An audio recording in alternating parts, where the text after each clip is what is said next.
So ito yung nakita ko mga katits. Kung nakita niyo yung guhit na yan, papasok dyan sa butas na yan. So ito, mga 1990s pa siguro ito, nakuha na pala to. Hindi sinabi ni katits na nakuha nito kasi hindi nila alam na itong butas na to, hindi nila alam na nakuha na pala yan. Kasi kapag ganito na mga plastada, mga katits, ayan, na may butas pa sa gilid, ayan o. So itong nasa gilid na malaking butas na parang letter C na may guhit na pumapasok doon, merong cover ito noon. Kung nakita nyo naman yan o, talagang basag yan o, binasag. Magandang araw mga katits, Luzon, Visayas at Mindanao. Meron akong ibabahagi sa inyo mga katits. Itong video na to ay pinadala sa akin ng ating kasamahang katits sa bandang Mindanao, sa may Bukidnon yata ito na parte.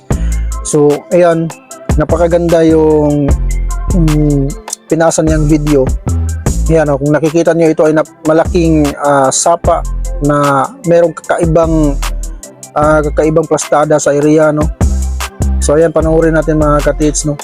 Yung mga bato na yan nakikita natin dyan ay mga natural lang yan, pero yung parang isang layer ng bato na nasa itaas na parang yellow, ito yung pinatungan ng mga tao na yan. Ito yung nakapagtataka. Kung nakikita niyo yan, ayan, meron siyang mga marka. Ayan, butas na yan. So yan ay isang legit na marker talaga, dahil hindi yan kayang butasin ng ulan lang kapag ganyan kalalaking mga butas at ganyan kalalim. Saka yun pa oh, kung napapansin nyo ang mga butas ay meron siyang plastada. At ito mga katits, no, ayan, ito parang sa tingin ko ito ang nakunan eh. Parang nakunan na ito ng giveaways eh. Yan oh. So ating tatalakayin yan mga katits.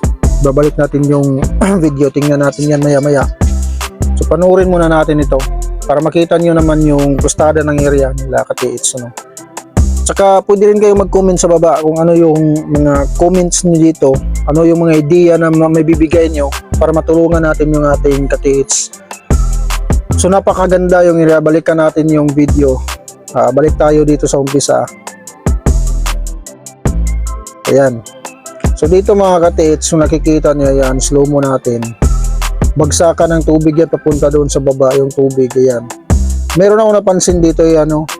Yung triangle na yan, kung nakikita nyo yan, yan ay parang ulo ng pagong na nakalitaw, no? Then, yung katawan niya ay nakalubog sa tubig. So yan, parang sumisilip lang yung kanyang ulo. Yan ay ano, meron siyang ano, tinitingnan doon. Pero pwede rin mga katits na kapag ganito, yung item ay nasa tubig, pwede rin. Kasi yung katawan niya ay nakalubog yung katawan niya.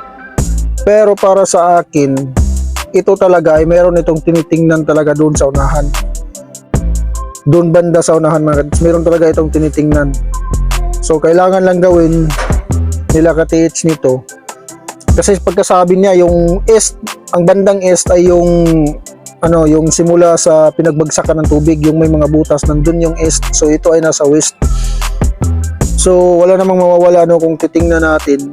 Sabi ko, puntahan niya yung area na tinitingnan ng ulo na yan, na parang ulo ng pagong na nakatriangle yung ano. Kung nakatayo yan, parang pyramid yan, pero yan ay nakaslant. So talagang parang ulo ng pagong ano. So meron siyang tinitingnan doon. So kailangan lang puntahan at tingnan, baka merong mga old tree o di kaya merong mga malalaking bato sa area na yan. Patag kasi yan. Alam kong patag talaga ang tinitingnan yan kasi pababa na. Kasi ang mataas na parte yung binagsakan sa tubig doon banda. Pero ito, yung tinitingnan niya ay patag na yan. So maganda rin. Maganda rin yung plastada sa area na yan. So yan yung una mga katits, no, na aking may babahagi, na meron siyang tinitingnan, dapat suriin. At kung mayroon kayong mga gamit na pang-detect, importante yung ano, locator. Ang importante talaga dito yung pagbasa ng marka. Kapag meron kang nakitang mga marka doon, talagang legit na mga marker, so dapat mong gawin, dapat mong basahin maigi yung marka para makita mo yung mga countersign at saka saan talaga saan talaga mag-abot yung mga countersign, no? Saan talaga yung tinuturo nila. Saka samahan mo ng detect ng gamit, kapag nagtutugma ay sureball yan. So, di lang natin masasabi kung gaano kalalim kasi di naman tayo nagbaon yan. Pero dito sa bandang itaas mga kadits, kung nakita nyo yan, no, yung mga bato sa gilid na yan, ayan, no, sa banda sa itaas, ayan, talagang box siya na yung, ayan, no, di lang masyadong makita kasi nahagip lang ng kamera. Ayan, no, meron siya mga box. So talagang legit ang area na yan mga kadits. Ito, parang hagdan rin, no, ayan. So yan ay mga marka din nila, kasama na rin yan. Pero dito sa itaas talaga yung pinaka maganda. Tingnan natin. Pakyat dito binagsakan ng tubig yan, no? Yung layer na yan mga katiits, yung parang na yellow yung pagkakulay niya. Ayan. Tsaka yan, yung pinatungan ng mga tao na yan. Yan ang ang duda ko niyan ay ito ay gawa na ng mga Hapon. Kung yan ay semento talaga, hindi naman natin nakikita sa sa personal. Pero kung titingnan mo yung pasta yan, talagang parang kinatid talaga, kinatid talaga yung bato na yan. Sinasadya na nilagay dyan. Saka yung butas na yan mga katits, kung papansinin nyo, malalim. At yung iba, sasabihin pa na yan ay isang natural lang. Sa kalikasan lang yan. Pero hindi. Titingnan nyo ng mabuti yan, hindi gawa ng kalikasan yan. Kasi napakaganda yung pagkabilog niya. Yung butas niya ay talagang makinis at saka malalim, no?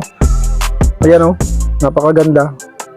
So ibig sabihin yan mga katiits, nung tinitingnan ko ang video na to, kasi akala ko yung marka lang yan na nagsasabing merong tunnel sa area or merong nakatago dyan mismo sa tubig na yan. Pero nung tiningnan ko talaga yung lahat ng mga butas dito, ay nag-form pala siya ng triangle din. So pwede ring meron siyang tinuturo. Pero nung tinapos ko, ito yung nakita ko mga katits. Kung nakita niyo yung guhit na yan, papasok dyan sa butas na yan. So ito, mga 1990s pa siguro ito, nakuha na pala to. Hindi sinabi ni Katits na nakunan nito kasi hindi nila alam na itong butas na to, hindi nila alam na nakunan na pala yan. Kasi kapag ganito na mga plastada mga Katits, ayan, na may butas pa sa gilid, ayan, so itong nasa gilid na malaking butas na parang letter C na may guhit na pumapasok doon, merong cover ito noon. Kung nakita nyo naman yan, talagang basag yan, binasag, basag talaga. Meron na siyang nakuha dyan, meron itong cover. At ang cover nito mga katits ay manipis lang. So yung butas na nasa gilid niya, yan yung marka. At ito yung replika na nilagyan ng item. So ito, hindi masyadong malaki ang butas na to, pero ang kagandahan nito ay yung halaga ng laman yan. Kung nakikita niyo yung guhit na yan mga katits, ayan, yan yung guide niya papunta dyan sa ilalim, yan sa loob papasok. So ayan, klarong-klaro talaga yan, parang parang bowl din kalaki, parang bowl din ng CR, So ganyan yung mga Hapon mga katits, dapat natin talaga yan. Marami nang nakakuha ng ganitong style, minsan nga sa bato pa na akala mo wala ka lang, inupupuan mo lang pero meron palang butas sa ilalim. So meron ng mga na-record natin yan na mga na-recover. So ito, ayan, nakuna na pala ito ng giveaway mga katits. Sa akin lang. Ito ay nakuna na talaga. Ayan, napakaganda ang butas na yan. Kung papansinin nyo, yung butas kanina na pinakita ko sa umpisa, balikan natin mga katits, ay magkapareho lang. Yan yung isa, yung isang butas na yan, pareho lang talaga. Saka yung una ito, yan, pareho lang ang laki ng butas na yan, ayan, tatlo. So yung pang tatlo ito, at nasa tabi niya. So kung nag-triangle ito, yung butas ay nasa loob ng triangulation ng butas na yan ang nakuhang giveaway. Yan, kung nakikita niyo sa tabi lang talaga. So pasok siya. So yung iba, kapag ito ang nakikita ng mga marka, ang meaning ng iba ay merong nag-triangulation na mga bato or puno ng kahoy, no? At saka yung iba naman ay tatlong item, no? Hindi kasi pareho-pareho ang pagbasa natin mga katips, at meron iba't ibang kahulugan ang mga marka na yan, kasi hindi naman tayo ang gumawa ng mga marka na yan, at ang mga Hapon talaga ang nakakaalam yan. So ito, kapag nakikita natin na ganitong plastada tapos may nakuna na, so tsaka natin sabi na ito pala yung ibig sabihin ng marka na yan. Kasi kung titingnan mo, yung mga butas malalim, parang binarina ng malaking barina, no? Napakalalim yung mga butas na yan. So yung pala, nasa tabi lang yung nakuna na yan, no? Hindi nasabi ni Katit sa akin, kung nakita nyo, napakakinis yan, no? Yan, no? Tapos malalim pa yung sa gitna. Parang bowl talaga siya. So yung cover niya, yan sa gilid yan, makita nyo naman na talagang mayroon siyang basag, no? May mga basag-basag. So yan mga Katits, masasabi ko dito, sa video na to na pinasa ng ating Katits, ay napaka legit ito. Yun nga lang, naunahan. So ganyan naman talaga tayo, kadalasan talaga mauunahan tayo mga Katits, kasi ito nakunahan ito ng mga 1990s pa. So balikan natin yung sa umpisa. Ito talaga, ito na lang ang masasabi ko, tips sa ating Katits.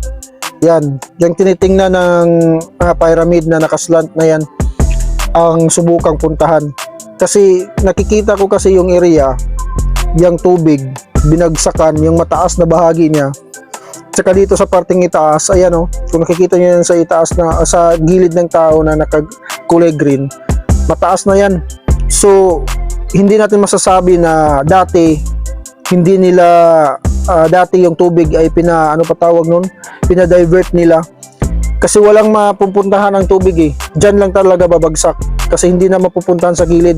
Maliban na lang kung medyo patag ang sapa na yan, hindi mataas yung mga gilid, kasi pwede nilang i-divert yung tubig para meron silang ibaon dyan. So kadalasan sa ganitong mga forma mga Katits, sa ganitong plastada, ay nasa bato lang talaga nila ipapasok yung item. Hindi na sila maghukay dyan, kasi kung nakikita nyo naman yung plastada, napakabato yung area.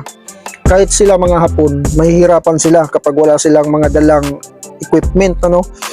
Kasi kahit naman tayo subukan nating tayong maghukay niyan tapos meron tayong ibabaon, napakahirap kapag wala tayong mga gamit. So kahit naman sila, alam mo naman malayo na yan, kailangan pa nilang pasanin lahat yung mga gamit nila dyan. So ito talaga ay kung ang giveaway dyan tinago doon sa nakunan, ay talagang ganun lang yon. Pinasok nila sa bato, nagbutas lang sila ng konti tapos pinasok, kasi meron naman silang mga chemicals, no? Pero yung item talaga na malaki-laki o medium deposit o big deposit, hindi dito nakatago mga Katits, kasi mahirap yan itago kapag ganyan kalakas ang tubig, no? So ang ano niya mga Katits ay nasa harapan. Ito talaga, nandito talaga yan, kasi lupa na yan dyan. So makapag-penetrate talaga yung mga Hapones dyan, makapaghukay sila ng medyo malalim at matago talaga nila ng maigi yung item na gusto nilang itago. Pero yung giveaway ay dyan lang nila ilagay. Hindi kasi nila nilalapit yan eh. Ang giveaway mga Katits, hindi nila nilalapit yan sa malaking deposito o sa medium deposit, kasi pamain lang nila yung mga giveaway na yan. Pero simula sa giveaway, malayo pa talaga yung tunay talaga na item na malaki na tinago nila. So malayo mga Katits, nasa mga 50 meters, 200 meters ang layo niyan. Para hindi, ginawa nila yan para hindi natin matukoy agad kung saan nakabaon. So swerte na lang yung mga nakakuha, no? Marami ng mga nakakuha na mga item na mga medium deposit, big deposit, yung talagang merong kaya, merong pang finance. Pero gaya natin ng mga beginners lang, mga simple treasure hunter lang tayo, yung kaya natin ay yung mga mabababaw lang talaga. Pero bihira na lang tayo makakita ng mga mabababaw mga giveaway dahil 1990s pa lang marami na ang nakakuha, marami ng mga treasure hunter. Tayo ngayon bago pa lang tayo. So yun lang mga katits, no, ang aking may babahagi ngayon. At pwede rin kayong mag-comment mga katits sa baba, no, sa comment section para naman malaman din ng ating katits na nagpadala nito yung mga ideya na galing sa inyo mga katits. Kasi welcome po tayo lahat dito kasi magtutulungan lang tayo mga katits dahil pareho naman tayo ng goal. So yun lang mga katits, no. Sana may naintindihan kayo at God bless sa ating lahat mga katits.